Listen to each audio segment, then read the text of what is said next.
And welcome. It is Friday Night Smackdown. Alright, we're opening with Brock Lesnar versus Mr. McMahon. Oh dear. Not sure what's gonna happen with this. This will be interesting. Let's see if the universe can do anything to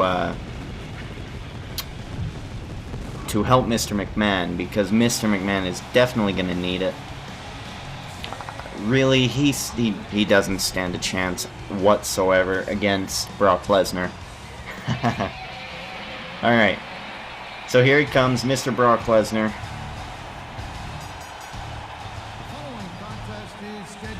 Okay. Alright, now while he's entering the ring, him and his opponent, Mr. McMahon, I'm gonna talk about Smackdown now, alright? So, Smackdown was okay tonight. It wasn't that bad. There was a Slater spot, him and Animal from Legion of Doom. I didn't particularly watch that. I was watching the Colorado shooting. I was watching CNN. That's how you know I'm getting old. So I didn't watch a whole lot of Smackdown, but I heard about the Slater incident. I heard the main event, of course. Happens how it always happens. Del Rio goes over. Del Rio, I do like him, but Rodriguez is so much better.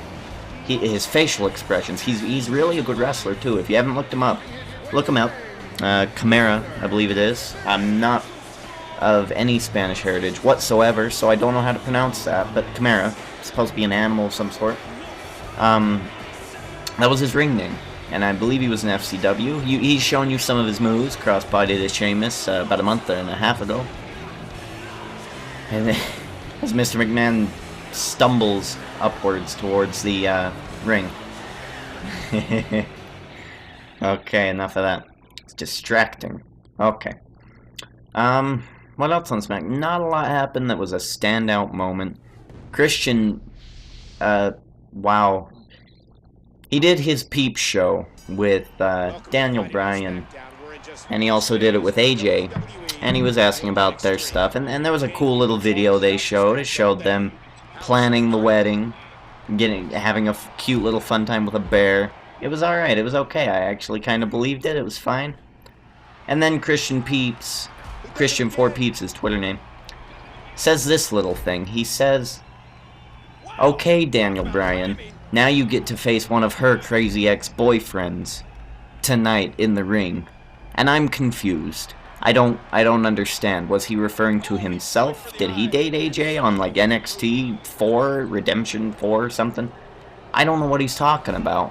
And then out comes Kane, which I didn't expect. I didn't know they actually were boyfriend-girlfriend. Maybe I missed that part of the storyline. Maybe I didn't. Go ahead and let me know, because I don't remember them being boyfriend-girlfriend. I remember there being an interest there, and then Kane shooting her down. I don't remember them being boyfriend-girlfriend. I don't remember them holding hands. They kissed, sure, but it wasn't wanted by Kane, I guess. I don't know. I don't know what's going on with that whole storyline. It's oh so confusing. I'm excited to see how it'll end up with the wedding. Also on SmackDown, 6-man tag team match, or 8-man tag team match, preferably, between the Primetime Players with Abraham Washington and Camacho and Unico. Now, I love both of those groups. I love them both. Unico and Camacho. Unico, not so much. I do like his opening music. For an American, that's, you know, we Americans, we hate that Mexican style of music. We don't really like the Mexican style of wrestling. But I love that music. It flows. I like it. I like it a hell of a lot better than most rap songs these days. So I guess I could comment on that about Unico. Camacho, amazing spine buster in this match. Maybe Kofi helped sell it a bit, but it was good. It was great. I loved it. Mr. McMahon getting suplexed in the ring right now, but that's not too important. I'm sure something will happen where he'll have his little goons come out and maybe, possibly. Okay, kicked out at 1. That's a good sign for Mr. McMahon. He's still got it. You still got it, Chance. Running through the arena. Okay, back to the match. The Primetime Players actually pick up a win here. Distraction of the ref. Titus O'Neil, WMD knockout punches. I believe it was Epico or Primo, one of the two. And he did a gutbuster, I believe, off the top rope. And 1, 2, 3, primetime play is over. Loved it. I love the primetime players. I love Abraham Washington. I love his snide remarks. He's like Hart 2012, but I can't remember the Jimmy Hart. Jimmy Hart 2012, that's what he is, but better, much better haircut, better look. He's like a three-ring circus guy. The guy who says, oh, look into the first ring, look into the second ring, look at that guy. He's awesome. He's all world. Hashtag all world. There you go. Shout out to the primetime players and Abraham Washington and all world productions. And of course, I have to assume that is Christian there. Christian coming out. He must be helping Mr. McMahon. Christian rules chants now in the Smackdown arena. Alright, Brock Lesnar's about to put him away. What's gonna happen here? Brock Lesnar going for it. Going for the F5. He hits. Is Christian here for Brock Lesnar, or is he here for Mr. McMahon? Let's find out. Looks like he's distracting the ref. He is distracting the ref. He is here with Mr. McMahon. He does not want to see Mr. McMahon go down lightly. Brock Lesnar's going to go again. He's just going to keep pinning him. You could count to 100, so the saying goes. Oh no, he kicks out. Okay. This is amazing. I hope they get rid of this. If you distract the ref 3 times, you're out business. Something else needs to happen, because the easiest way around it is to go punch Christian if you're Brock Lesnar, or just pin Vince McMahon randomly 3 times and then Christian has to leave. That's the easiest way to fix that if you need any tips. But you don't need tips because it's really not that hard to get past. Okay, so Brock Lesnar still dominating Mr. McMahon in the ring. Oh my gosh, okay. So depressing. Alright, back to SmackDown. Let's get to the main storyline, the main crux of the whole story. And that was Rey Mysterio coming back, homecoming. It was in San Diego. Huge pop, huge cheers. He comes out saying that he's back. A year ago I was hurt here in this very arena. It was very sad. Brock Lesnar gets the win, by the way. And now he's back. Now, for Rey Mysterio, not a huge fan. I don't enjoy watching him too much. I love his matches. His matches are almost always good. Cody Rhodes makes him look... It's awesome. But here's the thing with Rey Mysterio is he's not believable. He's always the favorite. He's always the guy people look up to. He is never the guy who wants to be on top for selfish reasons, and he needs to be one day. Him and John Cena both. They have to make that turn, that heel turn, one day. I don't remember Rey Mysterio being heel, ever. It could have been early 2004 SmackDown, maybe, sometime in that era. Oh, we got Damien Sandow now. Damien Sandow is my stud, by the way. So, Rey Mysterio comes out. And then Del Rio comes out. And then Dolph Ziggler comes out. Yes, Dolph Ziggler. He's a good guy, people. Dolph Ziggler, he's gonna be... They're saying he's got the look and the attributes of Shawn Michaels. And the charisma, as well, of Shawn Michaels. He looks like Shawn Michaels. I wish he would keep doing the super kick. You know? Everything about Dolph Ziggler is flaming right now. Not flaming, but flaming. Okay, so... And then Sheamus comes out.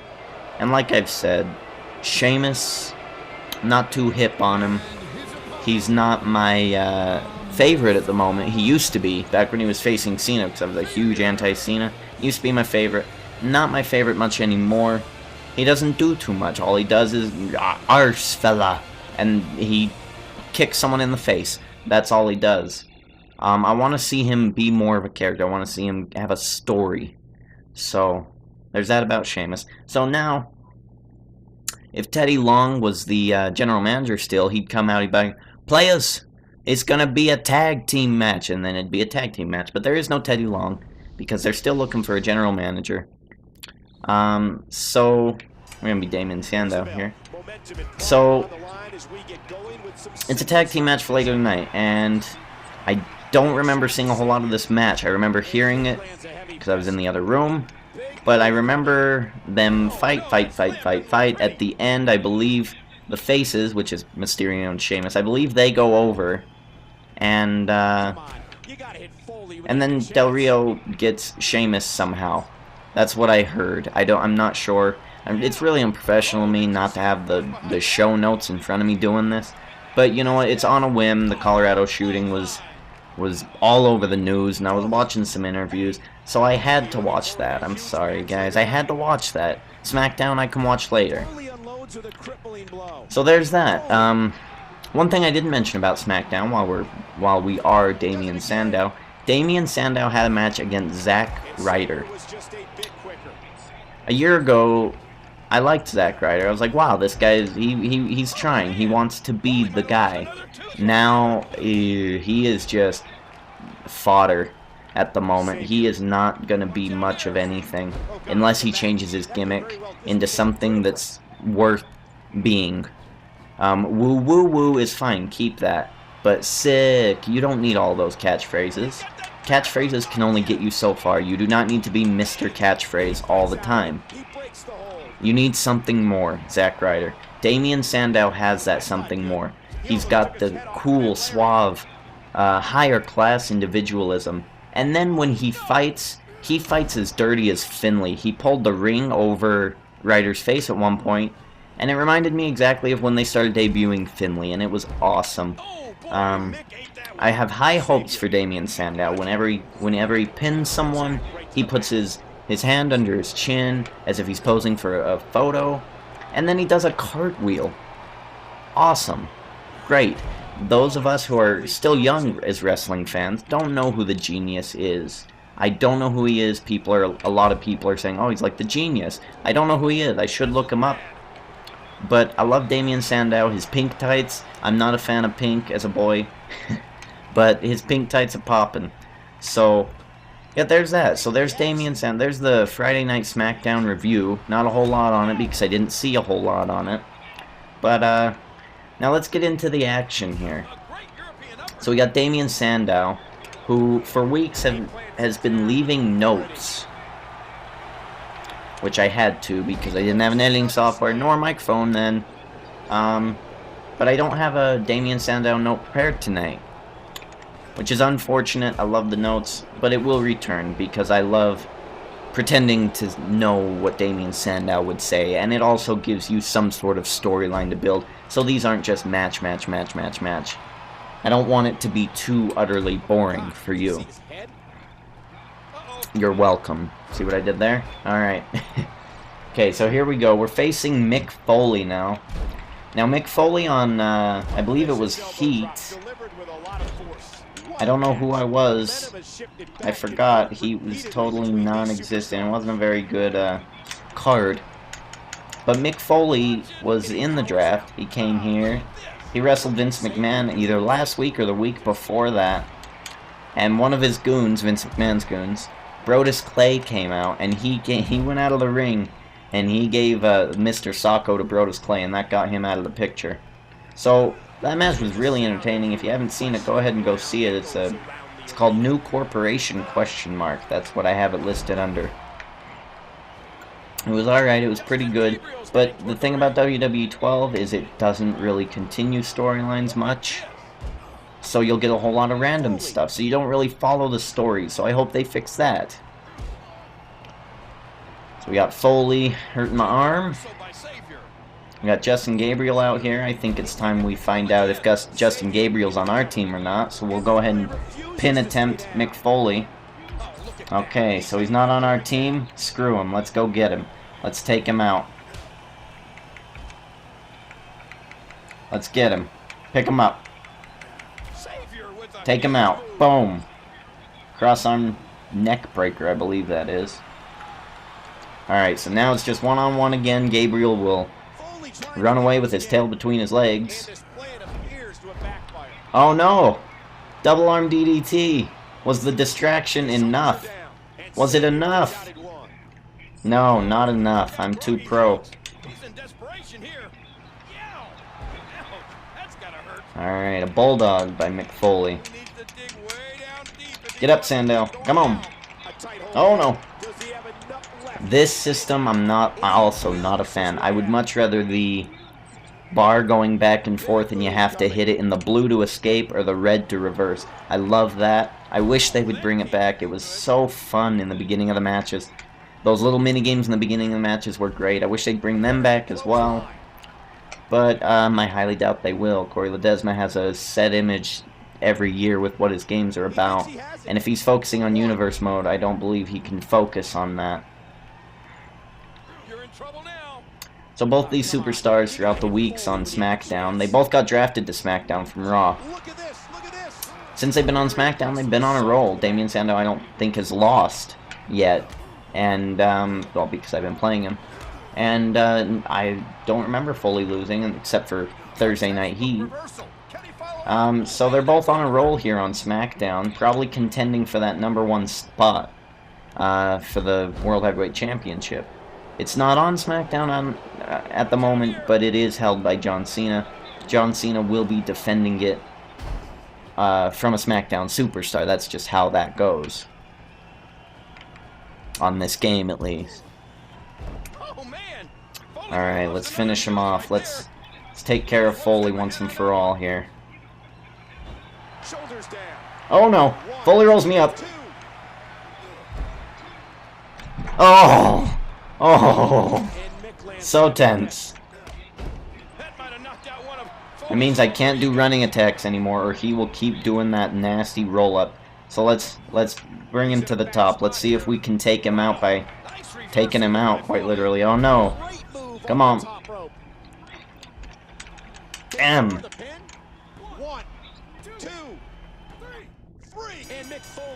Oh no! No! It's all Justin Gabriel's fault. Don't worry, folks. Next week on SmackDown, I'm gonna write it down right now with my handy dandy pen and my handy dandy piece of paper. I'm gonna interfere in any of Justin Gabriel's matches because he's got something coming if he thinks he can fool the great Damien Sandow. That was ridiculous. He knows what he did. We'll take care of Justin Gabriel soon enough. Alright, this video is now around 18 minutes long. So I think I'll have to split this up into 2 parts. We'll press B, we'll see if we got anything. No, nothing. So, stay tuned for part 2 of SmackDown. I'm not sure what we'll be talking about. We got the SmackDown review all done and everything, so let's exit. We'll see what we got to look for ahead. We got Extreme Rules coming up.